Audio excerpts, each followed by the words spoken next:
నేను దొక్కలను అంత వస్తున్నాను.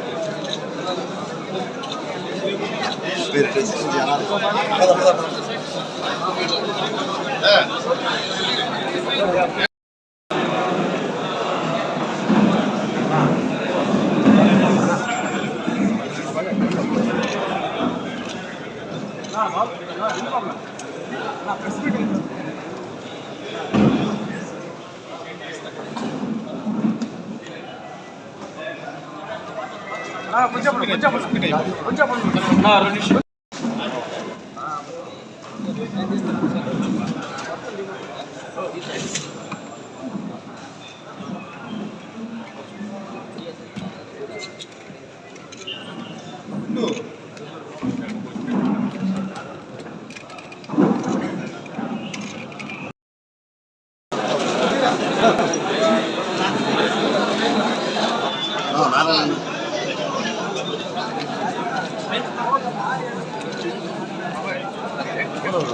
నేను దొక్కలను అంత వస్తున్నాను.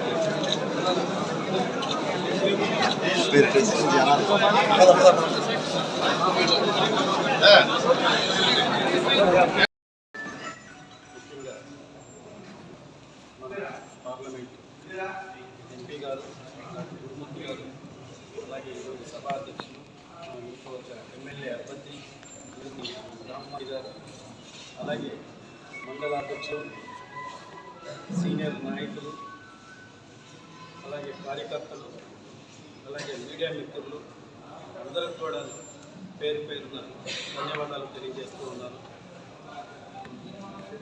నేను ఈ వెంకటగిరి స్థానికుడిని, చిన్నప్పుడు ఇక్కడే చదువుతున్నాను.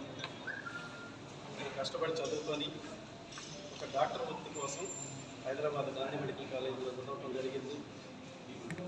అక్కడే చదవడం వల్ల నాకు అక్కడే పరిచయాలతో అక్కడనే ప్రాక్టీస్ చేయటం, నా వైద్య సేవలు మ్యాక్సిమం నేను న్యాచురోపతి ఫిజిషియన్, తర్వాత స్పోర్ట్స్ మెడిసిన్, ఆర్థోపెడిక్. ఆ వైద్య సేవల్లో నేను అక్కడ చాలామందికి అంటే నా వృత్తి ద్వారా ఎంతో సేవలు చేయడం జరిగింది. సో అవన్నీ నేను ఎన్నో స్థాయిలు కూడా దాటి ఒక వెంకటగిరి నుంచి ఢిల్లీ ప్రెసిడెంట్ వరకు కూడా నా వైద్య సేవలను విస్తరించడం జరిగింది. ఎంత స్థాయికి వెళ్ళినా కూడా అది నాకు ఏది కూడాను అంత సంతృప్తైన తృప్తినిచ్చేది కాదు. ఏదో ఒకటి మిగిలింది. ఆ మిగిలింది మన వెంకటగిరిలో ఖచ్చితంగా మన ఊరు అనేది ఎప్పుడు గుర్తొస్తుంది.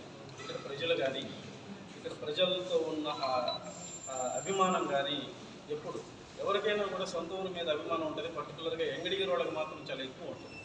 ఇది మాత్రం నాకు బాగా చిన్నప్పటి నుంచి, ఎందుకంటే కష్టాలతోనే పెరిగాం, సుఖాలు ఏమి లేవు. అలాంటి కష్టాలతో పెరుగుతూ వచ్చాం కాబట్టి మేము ఎదిగినా కూడా వెంకటగిరిని ఎప్పుడు గుర్తుపెట్టుకోవాలి, వెంకటగిరికి ఏదన్నా ఒక మంచి అభివృద్ధి చేయాలనే ఒక ఇక్కడ ఎప్పుడు మనసు ఇక్కడే ఉండేది. ఆ ఉద్దేశంతో నేను రాజకీయాన్ని అనేది ఒక ఆలోచనగా తీసుకొని ఏదైనా ప్రజలకి సేవాభావం కానీ, అభివృద్ధి కార్యక్రమాలు కానీ అభివృద్ధి పరచాలన్నా కూడా రాజకీయం ఒక సరైన మార్గం అని ఒక విశ్వసించి రాజకీయంలో మొదలుపెట్టినప్పుడు బీసీలకి నమ్మకమైన పార్టీ ఒక ఎన్టీఆర్ స్థాపించిన తెలుగుదేశం పార్టీ అని, ఆ తెలుగుదేశం పార్టీ ద్వారా నా రాజకీయ ప్రవేశం చేసి కష్టపడి సైకిల్ తొక్కి తొక్కి తొక్కి తొక్కి వచ్చి ఫ్యాన్కి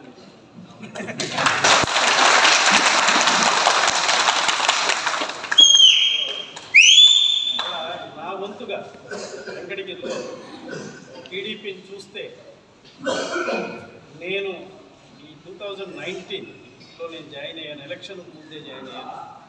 తర్వాత కరోనా టైం అదంతా వచ్చింది. టీడీపీ ఆల్మోస్ట్ 0 స్టేజ్లో ఉంది. ఇక్కడ నేను వచ్చిన తర్వాత స్వతహాగా నా ట్రస్ట్ స్థాపించడం అయితేనేంటి, ఇప్పుడున్న ప్రజలతో మమేకమయ్యి నా వైద్య సేవలను విస్తరించుకుంటూ ప్రతి ఒక్కరిని పలకరించుకుంటూ టీడీపీలో ఒక కార్యకర్తగా మొదలయ్యి ఎంతో కష్టపడి ముందుకెళ్ళాను. మంచి సేవలు అలాగే కార్యక్రమాలు కూడా కష్టపడి రామూర్తిగా చేస్తూ, ఎందుకంటే ఒక నమ్మకం, ఒక రాజకీయ మార్గం అనేది ఒక నమ్మకం. కష్టపడితే మనకు అవకాశం వస్తుంది. ఒక బీసీ వ్యక్తిగా వెంకటగిరి స్థానికుడిగా మొట్టమొదటి అవకాశం మనకు ఉంటుంది అది నేను నమ్మకంతో చేసుకుంటకపోతే అది నాకు అపనమ్మకంగా తయారయ్యింది. లాస్ట్ వరకు నేను చాలా కష్టపడి పోటీలో నిలబడ్డా. ఆ నమ్మకం ఒక మసిపూసిన మారేడుకాయలాగా ఒక సరే, ఎవరి పార్టీలో ఏ పార్టీలోనైనా ఎవరికైనా వాళ్ళ ఈక్వేషన్స్ వాళ్ళ పరిస్థితులు ఉండొచ్చు, దానికి నేనేం కాదన్ను, ఎవరికైనా ఇచ్చుకోవచ్చు.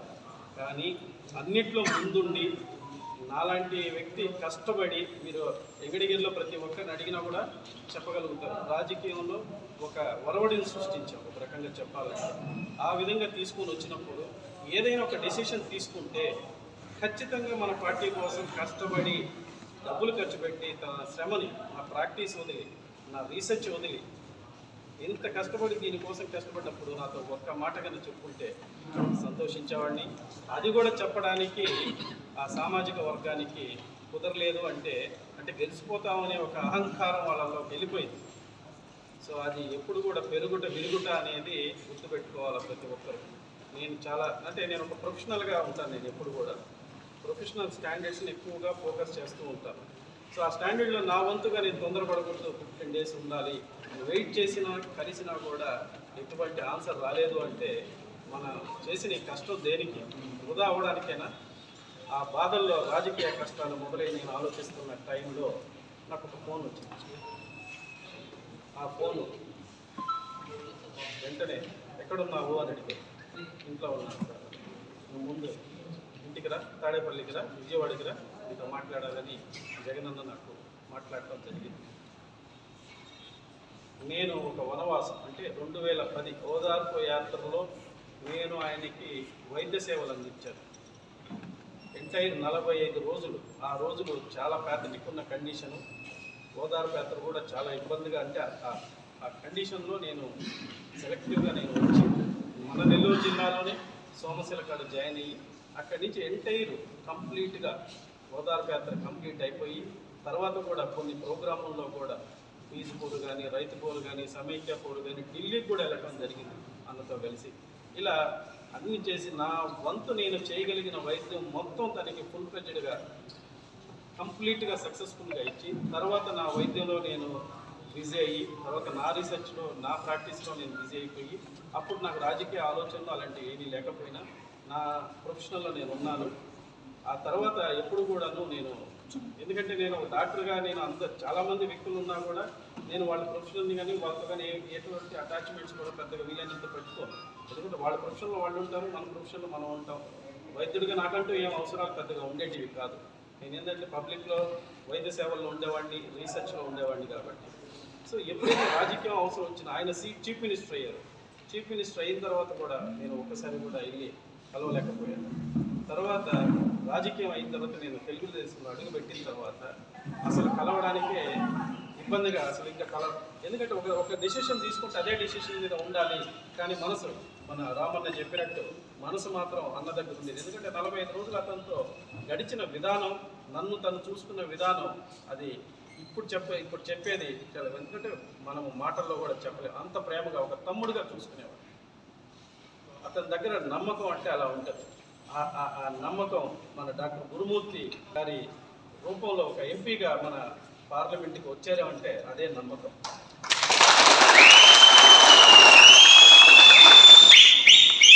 ఆ నమ్మకానికి చెప్పాలి అంటే ఈ మధ్య మా దాంట్లో నేను తెలుగుదేశం పార్టీ నుంచి ఇక్కడికి వచ్చాను.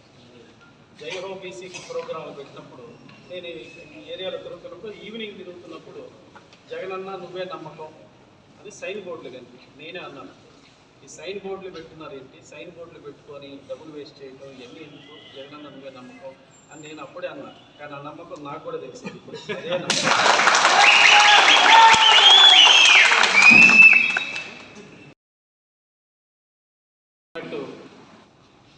జగనన్న నవరత్నాలతో అందరినీ ఆదుకొని అన్ని పథకాలు ఫుల్ ఫ్లెడ్జ్డ్గా సంతృప్తిగా అందరికీ అందజేసే విధంగా ఇస్తాం.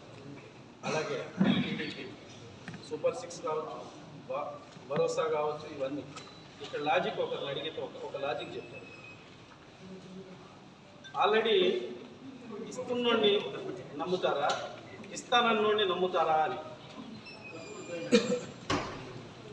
ఇస్తున్నోళ్ళని నమ్ముతారా, ఇస్తానన్నోళ్ళని నమ్ముతారా?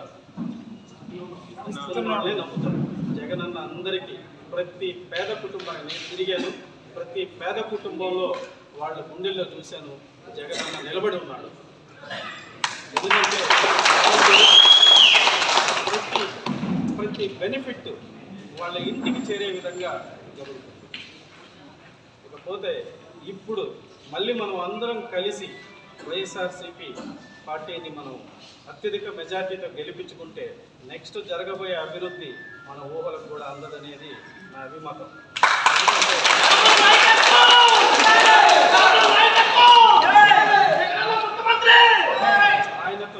ఆయనతో నాకున్న అనుబంధం, ఆయనతో ఉన్న అనుబంధం చాలా మంచి అనుబంధం. తన థాట్ ప్రాసెస్ ఎలా ఉంటుందంటే చాలా చక్కగా ఉంటుంది. తన వే ఆఫ్ స్టైల్ కానీ, వర్కింగ్ స్టైల్ కానీ చాలా బ్యూటిఫుల్గా, చాలా బ్యాలెన్స్డ్గా ఉంటుంది. అది ఒక్కొక్క రూపంలో అది వస్తూ ఉంటే తెలుస్తూ ఉంటుంది. టైం సెన్స్ కూడా చాలా పర్ఫెక్ట్గా ఉంటుంది. సో ఇన్ని భావాలు ఉన్న వ్యక్తి ప్రజల కోసం పాటుపడటం నేను కళ్ళారా చూశాను.